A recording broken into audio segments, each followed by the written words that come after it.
जैसे कि अपने लास्ट एपिसोड के अंदर देखा था कि चेन जियान के पीछे पड़ गया था, तो जियान अपने D1 पपेट को बाहर निकाल लेता, जो कि बहुत बुरी तरीके से चेन को पीटने लगता है। मगर तभी जो होंगली होता है वो अपने सभी मेंबर को लेकर जियान के ऊपर हमला कर देता, तो जियान अपने एंग्री बुद्धा लोटस को बनाकर होंगली को बहुत बुरी तरीके से इंजेक्ट कर देता। तो होंगली अपनी जान को बचाने के लिए अपने एंसेस्टर को बुला लेता है और उसका लेवल डाउजोंग के 5 स्टार पर होता है, मगर जियान उससे बिल्कुल नहीं डरता और होंगली को लेकर उसके सामने आके खड़ा हो जाता है। ये देखकर होंगली अपनी जान को बचाने के लिए अपने एंसेस्टर से बोलता है, स्टेशन की होंगटेन से जियान से बोलता है उसे छोड़ दे वरना। इतना बोलती कि जो चेन नहीं होता वो जाकर पीछे एक पहाड़ में जाके टकराता है और चिल्लाते हुए बोलता है कि बुड्ढे फालतू की डायलॉग बाजी बंद कर और जल्दी से उस लड़की को मारो जाकर। और तभी आके D1 पपेट उसके ऊपर हमला कर देते हैं। वहीं पे जियान बोलता है सीनियर बिल्कुल मैं इसे छोड़ दूंगा, बस आप मुझे यहाँ से जाने दो। और वैसे भी होंग फैमिली के साथ जो कुछ भी हो उसमें सारी की सारी गलती होंग फैमिली की थी, क्योंकि जब मेरी फाइट खत्म हो गई थी और मैं वहाँ से जा रहा था तभी होंग चोंग ने मेरे ऊपर पीछे से हमला कर दिया था, जिसके बाद ये मैटर इतना बढ़ गया। और ये बात आप पूछ भी सकते हैं इस होंगली से। ये सुनकर होंग चोंग को बोलते कि लड़के मैं बहुत ही अच्छे से देख पा रहा हूँ, ये सब तुम फालतू की बकवास इसलिए करे जिससे तुम अपने लिए थोड़ा सा टाइम सेव कर पाओ। और यहाँ पे चेनिन और D1 पपेट की फाइट चल रही होती, जहाँ पे D1 पपेट बहुत बुरी तरीके से चेनिन को पीटने में लगा हुआ होता। तभी चेनिन चिल्लाते होता कि होंग क्या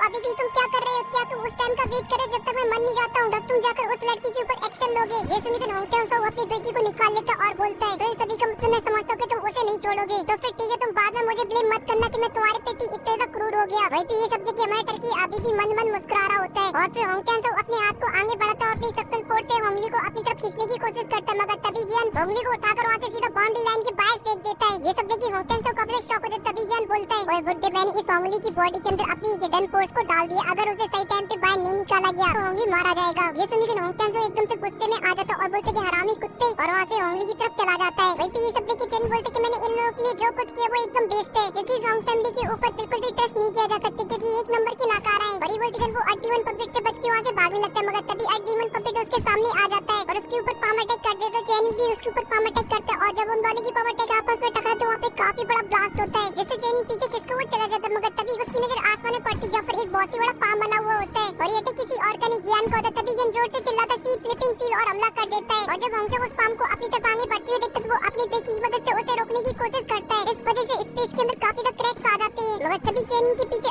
D1 पपेट आ जाता है और उसकी छाती में जड़ देता है अपना मुक्का, जिस वजह से चेन बहुत ही फास्ट तरीके से जाके स्टेज के ऊपर गिरता है और वहाँ पे काफी बड़ा गड्ढा हो जाता है। वहीं पे ये सब देखिए हैन फैमिली एकदम से हैरान और परेशान हो जाती है और ये चेन आसमान में खड़ा हुआ मन मन मुस्कुरा रहा होता है और बोलता है ऐसा बिल्कुल भी नहीं, मैं इस फाइट को छोड़ के जाना चाहता हूँ, मगर क्या करूँ जाना पड़ेगा। और ये बोलती है वहाँ से निकल जाता है अपने D1 पपेट के साथ। तभी यहाँ पे होंग से वो आ जाता है होंगली को लेकर और उसे जमीन पे फेंक देता है और गुस्से से जियान की डायरेक्शन की तरफ देखते बोलता है कि तुम्हारी हिम्मत कैसी मुझे उल्लू बनाने की, मगर अब मैं होंग को प्रॉमिस करता हूँ जब तक मैं तेरी सारी हड्डियों का चूवन नहीं बना देता हूँ और तेरे को मौत की भीख नहीं मंगवा देता हूँ, तब तक मैं शांत नहीं बैठूंगा। और जो चेनिन तो उसकी हालत अभी के लिए काफी खराब हो चुकी थी, मगर तभी उसकी नजर अपने हाथ के ऊपर पड़ती है जहाँ पर अभी के लिए उसकी स्पेस ट्रेनिंग नहीं होती है, क्योंकि जियान ने मौके पे चौका मारा था और उसके हाथ से उसकी स्पेस ट्रेनिंग चुरा ली थी। इसी वजह से चेनिन को काफी गुस्सा आ जाता और बोलता कि जियान अब तो इस तरह की कोल्ड ड्रिंक के अंदर कहीं पे भी जाके छुप जाए, अगर मेरा विंड लाइटिंग पपेट तुझे ढूंढ कर आएगा और तुझे छोड़ेगा नहीं। और ये बोलते कि वो दोनों जियान के पीछे निकल जाते हैं वहाँ से। वहीं पे ये सब देखिए अंकल एंड बोलते कि फाइनली दो फैमिली के बीच की जो फाइट थी अब वो खत्म हुई और साथ ही जियान भी यहाँ से बच के भाग गया। सच में ये जियान काफी कमाल का लड़का है। ये सुनकर हैन जियान का एल्डर बोलता है कि बिल्कुल मैं आपकी बात से सहमत हूँ, सच में जियान के पास काफी कमाल की पावर है और ये फ्यूचर में जाकर काफी बड़ा नाम कमाएगा। इसी के साथ सभी लोग उसी डायरेक्शन की तरफ देखने लगते हैं और फिर सीन कट होकर जियान के ऊपर आ जाता है, जब पे जियान अभी के जियान वाई सिटी से काफी बाहर निकल आया हुआ होता है और उसके हाथ में अभी के लिए जियान की स्पेस ट्रेनिंग होती है, जैसे देखकर उसके चेहरे पे की स्माइल आ जाती है और वहाँ से निकल जाता है और भी आगे के सफर के लिए। और फिर इसी के साथ सीन कट हो जाता है और हमें दोनों बुड्ढे दिखाए जाते हैं, जहाँ पर अभी के लिए चेनिन होंग की बेटी की वजह से अपने आप को रिकवर कर रहा होता है, मगर तभी होंग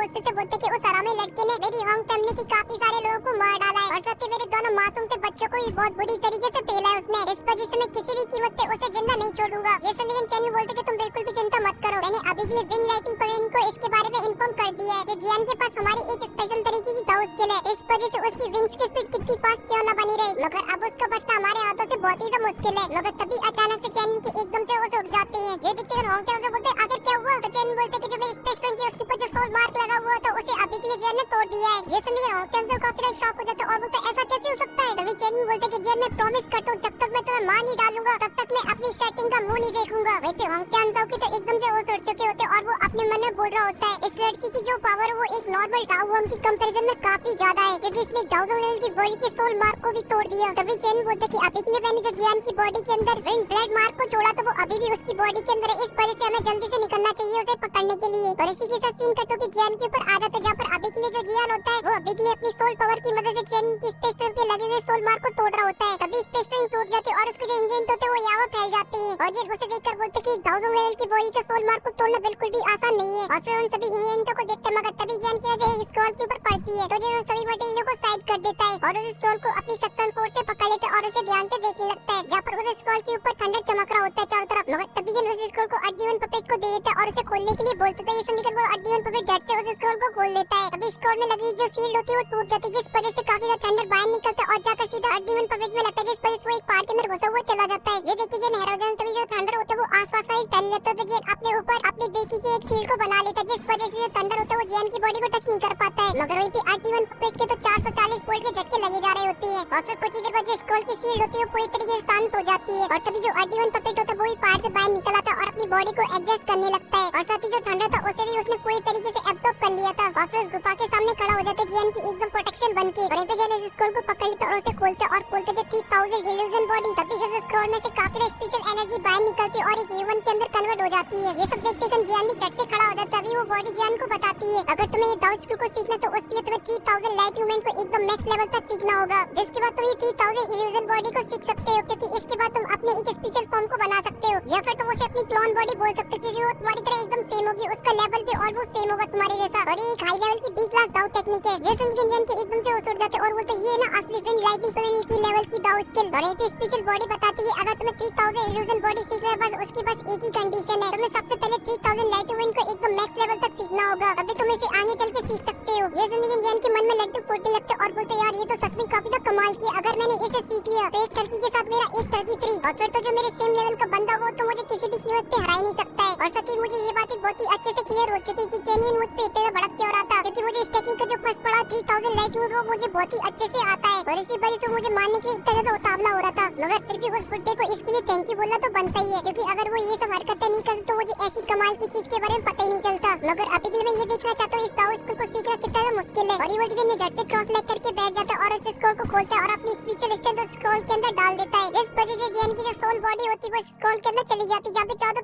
थंडर हो रहा होता है तभी जियान अपने पैरों के नीचे देखता जो कि एक तालाब की तरह होता है तो जियान उसे टच करता है मगर तभी अचानक से वो एकदम से फ्रीज हो जाता है और उसमें से काफी सारे वर्ड बाहर निकलने लगते हैं जो कि चीजें जो में लिखी हुई होती है तो जियान बहुत ही गौर से उन सही वर्डों को देखने लगता है और बोलते ये तो मेरे दिमाग के अंदर घुसी नहीं रही आकर है क्या ही चीज ऐसा बोलते वो सही वर्ड जियान के दिमाग के अंदर जाने लगता है तो जियान उन्हें रीड करने लगता है और जब रीड कर लेता है तो बोलता है सच में ये तो 3000 इल्यूजन बॉडी है मगर मुझे ये समझ में नहीं आ रहा कि इसे प्रैक्टिस कैसे करना है क्योंकि मैंने इस पूरी दाव स्किल को सीख लिया मगर यहाँ पे कल्टीवेशन करने की कोई मेथड नहीं दी है इस वजह से मुझे ऐसा लगता है 3000 इल्यूजन बॉडी का सिर्फ फर्स्ट पार्ट है और इसके जो बाकी के पार्ट है शायद बिन लाइटिंग पवेलियन के अंदर कहीं छुपे हुए रखे होंगे अलग अलग तभी अचानक वहाँ पे काफी हलचल होने लगती है और फिर जियान अपनी सोल पावर को उससे बाहर निकाल लेता है जब पर वो दोनों बुड्ढे जियान को ढूंढते ढूंढते उसी माउंटेन के ऊपर आ चुके थे और अपने सभी वॉरियर के साथ उस पूरे जंगल में हमला करने में लगे होते और चैलेंज चिल्लाने में लगा हुआ होता है और जियान आ छुपा हुआ है बाहर निकल साले और फिर होंगटान से उसे बोलते अभी के लिए जो मेरा इन ब्लड मार्क है वो अभी के लिए यहीं की लोकेशन को मुझे बता रहा है और वो लड़का अभी के लिए यहीं पे कहीं आसपास छुपा हुआ है ये सुनिए होंगटान से बोलते कि एक बार इसे मिल जान दो इसे मैं मार डालूंगा वहीं पे जियान भी अपनी आंखें खोल लेता जहाँ पर अभी के लिए उसके सामने उसका अड्डीवन पपेट खड़ा हुआ होता है तभी जियान बोलते कि मैंने बिल्कुल भी उम्मीद नहीं की थी ये बुड्ढे मुझे इतनी जल्दी ढूंढ लेंगे और इसी वजह से बहुत लेट हो चुका है इन लोगों से बच के यहाँ से निकलने के लिए क्योंकि अभी के लिए दोनों एकदम से बावले हो चुके और दे अटैक करने में लगे हुए हैं अब मेरा यहाँ से सेफली बच के निकलना बहुत ही ज्यादा मुश्किल है चाहे मेरे पास अड्डीवन पपेट क्यों ना हो क्योंकि ये दोनों काफी पावरफुल टाउजों में तभी जियान की आंखें स्पेशल चमकती और बोलते बच्चे तेरी तो टाउजों की वजह से सुसु निकली पड़ी है ऐसे गुंडा बनेगा रे तू ये सुन जियान खुश हो जाता और बोलता क्या हुआ सुनते तभी जियान की जो केव होती है वो पूरी तरीके से तहस नहस हो जाती है क्योंकि उसके ऊपर हमला किया था अभी के लिए चैनियन ने तभी जियान लोग के पीछे आ जाता और बोलता कि फाइनली तुम दोनों बुड्ढे आ गए मुझे पकड़ने के लिए बस भाई एल्डर चैनियन आपने मुझे काफी निराश किया है ये सुन चैनियन भड़क जाता और बोलता कि लड़के बस तू एक बार मेरे हाथ आ जा फिर मैं तुझे फिजिकली बताऊंगा कि मैं तुझसे कितनी ज्यादा नफरत करता हूँ तभी होंगटान साउ भी आगे आ जाता और बोलते कि लड़की अब मैं देखना चाहता हूँ कि अब तो यहाँ से कैसे बच के निकलता है और अपनी तलवार को बाहर निकाल लेता है ये सुन जियान बोलते कि लगता है कि तुम दोनों की चमचने तब तक दूर लेंगे जब तक तुम दोनों इसमें किसी को मार नहीं डालता हूँ और ये बोलती है अपने अड्डीवन पपेट को बाहर निकाल लेता है ये सुन के वो दोनों बुड्ढे भड़क जाते तभी चैनियन बोलता है होंगटान साउ तुम जाकर अभी के लिए इस पपेट को संभालो और मैं इस लड़के को रोकता हूँ तो ये सुन के होंगटान साउ बोलते कि ठीक है मैं इसे देखता हूँ और ये बोलती वो हमला कर देता जियान भी अपने अड्डीवन पपेट से बोलते हमला करने के लिए और फिर क्या उन दोनों के इसमें लगे तेरी चालू हो जाती जब अड्डीवन पपेट पिछले होंगटान साउ के ऊपर भारी पड़ रहा होता है क्योंकि उसने एक पंच मारती गन होंगटान साउ एक पहाड़ के अंदर घुसा हुआ चला जाता है मगर वो भी इतनी आसानी से हार मानने वाला नहीं होता इस वजह से वो एक स्लैश अटैक कर तो ये सब देखते गन अड्डीवन पपेट स्लैश अटैक के अंदर एक जड़ दे रहे जिस वजह से वहाँ पे काफी बड़ा ब्लास्ट होता है और दोनों पीछे एक इसकी हुए चले जाते हैं मगर होंगटान साउ यहाँ पर नहीं रुकता और अपनी तलवार से अड्डीवन पपेट के ऊपर हमला कर देता मगर जब उसकी तलवार अड्डीवन पपेट से टकराती जाती है तो वो काफी शॉक हो जाते हैं क्योंकि अड्डी वन पपेट की जो चमड़ी थी वो काफी मोटी थी। इस वजह से चैनन को गाली देते हुए बोलते कि हरामी बुड्ढे, जानबूझ के तूने मुझे इस जल्लाद के पीछे छोड़ दिया। और फिर चैनन बोलते कि जिन अब तुम यहाँ से नहीं भाग सकते और फिर अपने सभी वॉरियर से जियान के ऊपर हमला करने के लिए बोल देता है। वो सभी जियान के ऊपर हमला करने के लिए जाने लगती है मगर अभी जो जियान होता है वो अभी के लिए एकदम शांत खड़ा हुआ होता है। तभी क्या वो ज़ल्ज़ले की जो स्पेस टोइंग होती है उसके अंदर से सोल पावर बाहर निकलने लगती है जो कि सारी की सारी जियान की बॉडी के अंदर जाने लगती है। इस वजह से जो जियान का ऑरा था वो भी बढ़ने लगता है। इस वजह से जो वॉरियर जियान के ऊपर हमला करने के लिए आ रहे होते हैं वो भी रुक जाते हैं। और अभी जब थोड़ी देर तक कंटिन्यू जियान वो ज़ल्ज़ले की सोल पावर को एब्जॉर्ब करता रहता है और जब पूरी तरीके से एब्जॉर्ब कर लेता है तब जियान की बॉडी में से निकलता है क्या वो ज़ल्ज़ले का पावरफुल ऑरा। जब जियान उसे रिलीज करते हो आसपास में खड़ी हुई वॉरियर होते हैं वहाँ से काफी दूर खिसकते हुए चले जाते हैं और जो आसपास में पहाड़ होते हैं वो भी टूट जाते हैं। और जियान अभी भी अपनी आंखें बंद करे खड़ा हुआ होता है। तभी जियान अपनी आंखें खोलता है और बोलता है थैंक यू सीनियर क्या हुआ ज़ल्ज़ले। वहीं पे ये सब देखिए एल्डर चैनन की तो हवा टाइट हो जाती है और डरती बोलते हैं ऐसा कैसे हो सकता है इतनी जल्दी और यहाँ पे जो होंगटेंसा होता है जो कि अभी की अड्डी वन पपेट से फाइट कर रहा था वो भी इस पावर को महसूस कर लेता है और बोलते इतनी भयानक पावर। और वो दोनों छोरियां अपने ग्रैंडफादर को पकड़ लाई थी जियान की मदद करने के लिए। तो इनके वो ग्रैंडफादर बोलते कि देखो पुत्रियों अभी की मैं तुम्हें कुछ बातें पहले क्लियर कर देता हूँ। अभी के जो होंगटेंसा हुए और जो विंड लाइटिंग पवेलियन चैनियन है ये दोनों काफी ज्यादा पावरफुल है। इन लोगों को हम लोग डायरेक्टली नाराज नहीं कर सकते। इस वजह से उस लड़की की सीक्रेट तरीके से मदद कर सकता हूँ। मैं डायरेक्ट जाकर उसकी मदद नहीं कर पाऊंगा। जिस दिन छोटी वाली उदास हो जाती है मगर तभी वहाँ से काफी ज्यादा पावरफुल और आने लगता है। जब उसे ग्रैंडपा महसूस करे तो बोलते कि पुत्रियों हमारी मदद की उसे कोई भी जरूरत नहीं है। वहीं पे जन चैनन को चिढ़ाते बोलते कि आजा दिखा तुझमें कितनी है दम। जैसे उनकी चैनन की सटक जाती है और बोलते कि अभी के तुम बस एक सीक्रेट तरीके की टेक्निक का यूज कर रहे हो जिसकी वजह से तुम्हारा जो ऑरा है वो झूठ मूठ के लिए इतना ज्यादा पावरफुल हो चुका है जिससे तुम बस सामने वाले बंदे को डरा पाओ। इसलिए आज मैं खुद ही देखना चाहता हूँ अभी के जो तुम शोकेस कर रहे हो इस पावर को वो असलियत में तुम्हारे पास है या फिर ये फेक है। और ये बोलते वो अपनी तलवार से जियान के ऊपर हमला कर देता है और जब जियान उसे अपने पास आते हुए देखता है तो जियान बस एक मूवमेंट करता है जिस वजह से जियान के पास काफी सारी स्पिरिचुअल वॉल्स बन जाती है और फिर जियान उन सभी स्पिरिचुअल वॉलों से हमला कर देता है चैनियन के ऊपर जिस वजह से वो सभी स्पिरिचुअल वॉल फट जाती है और आसमान में दमादम ब्लास्ट होने लगती है। और उन सभी ब्लास्टों के बीच में से चैनियन टपकते हुए दिखाई देता है जिसकी हालत अभी के लिए काफी ज्यादा खराब हो चुकी थी मगर जियान यहाँ पर भी रुकता और काफी सारी फिर से स्पिरिचुअल वॉल्स बनाता है और उनसे फिर से चैनियन के ऊपर हमला कर देता है मगर इस बार चैनियन जियान के पास आने की बजाय उंडड़ा करके वहाँ से भागने लगता है और जियान कंटिन्यू उन वॉलों से हमला करता जा रहा होता है। तो चैनियन उन सभी को डॉज करते हुए आगे बढ़ता जा रहा होता है और फिर अड्डी वन पपेट और होंगटेंसा की फाइट चल रही होती है जब पे होंगटेंसा बहुत बुरी तरीके से उस बुड्ढे को पीटने में लगा हुआ था। तभी उसकी नजर चैनियन के ऊपर पड़ती जो कि अभी के लिए कुत्ते की तरह भागने में लगा हुआ था यावा। वहीं पे चैनियन अभी के लिए अपनी जान को बचाते हुए यावा भागते हुए अपने मन में सोच रहा होता भले इस लड़की ने कोई सी भी स्पेशल तरीके की टेक्निक का यूज किया हो अपनी पावर को बढ़ाने के लिए मगर इस दाव स्किल का भी एक टाइम होगा। बस मुझे उस टाइम को बेस करना है और जैसे ही अपनी नॉर्मल स्ट्रेंथ के अंदर आएगा वैसे मैं इसके ऊपर चढ़ बैठूंगा और फिर क्या लगे तेरी। वहीं पे चैनियन के साथ आए हुए जितने वॉरियर होते जब वो ये हालत को देखते तो वो बोलते अभी के लिए जो हमारे एल्डर को धूम धड़ा के भाग रहे तो फिर हम लोग यहाँ पे रुक के क्या करेंगे, हम लोग भी यहाँ से भागते हैं। तो वो भी अपनी सोर्स से एक बहुत ही पावरफुल अटैक कर देता है अड्डी वन पपेट के ऊपर जिस वजह से वहाँ पे काफी लाइटनिंग निकलती है और इसी का फायदा उठाकर वहाँ से रफू चक्कर हो जाता है। तो उसके साथ ही जितने वॉरियर होते वो भी वहाँ से भागने लगते हैं। तभी होंगटेंसा भगते हुए बोलते हैं आखिर क्या लड़का है। और पे जाने क्या वो ज़ल्ज़ले की इथेरियल सोल पावर को लेने की वजह से उसकी जो ब्लड लाइन थी उसके अंदर क्रैक्स आने लगते मगर तभी जियान चैनियन को वहाँ से भागते हुए देखते तो अपनी पावर से उसके सामने एक बहुत ही बड़ा स्पिरिचुअल बैरियर को बना देता है जिस वजह से चैनियन होता है वो जाकर उससे सीधा टकराता है। वहीं जियान इसी चीज का फायदा उठाता है और अपने हाथ में काफी सारी सोल पावर को कलेक्ट करता है और उसका एक पंच बनाकर चैनियन की तरफ आगे बढ़ने लगता है। तो चैनियन भी काफी सारी स्पिरिचुअल स्वॉर्डों को बनाता है और उससे जियान के ऊपर हमला कर देता है मगर जब वो जियान के सोल पंच से जाके टकराती है सभी की सभी तितर-बितर हो जाती है और जियान का पंच जाके सीधा चैनियन के पेट में जाके लगता है जिससे चैनियन सीधा उड़ा हुआ जाता है और जाके स्पिरिचुअल बैरियर से टकराता है और उसके बाद सीधा नीचे की तरफ टपकने लगता है मगर तभी वो अपने होश में आ जाता है। जब पे जियान एक और पंच बना के उसी की तरफ आगे बढ़ रहा होता है ये सब देखकर चैनियन बोलता है जियान अभी के लिए तुम मुझे छोड़ दो उसके बाद मैं कभी भी तुम्हारे पीछे नहीं आऊंगा और मैं तुम्हें कभी भी परेशान नहीं करूंगा। मगर तभी वो दो स्मोक बॉल निकालता है और जियान के ऊपर उनसे हमला कर देता है जिस वजह से वहाँ पे चारों धुआं फैल जाता है और इसी चीज का फायदा उठा के चैनियन वहाँ से भागने लगता है और अभी के लिए वो काफी खुश हो रहा होता है। उसे लग रहा होता है कि उसने अभी के लिए जियान से पीछा छुड़ा लिया है मगर तभी जियान उसके सामने आ जाता है और उसमें एक घुमा की करारी लात जड़ देता है मुंह में जिस वजह से चैनियन उड़ा हुआ जाकर सीधा जमीन के ऊपर गिरता है। ये सब देख के होंगटेंसा और उसके सभी वॉरियर रुक जाते हैं और बोलते हैं एंसेस्टर अभी के लिए क्या जाकर हमें उनकी मदद करनी चाहिए। जैसे उनके होंगटेंसा बोलते कि नहीं बिल्कुल हमें यहाँ नहीं रुकना चाहिए जल्दी से यहाँ से भागो अगर हम यहाँ पे थोड़ी देर और रुके तो हम लोग मारे जाएंगे। ये बोलते वो अपने सभी वॉरियर के साथ वहाँ से निकल जाता है और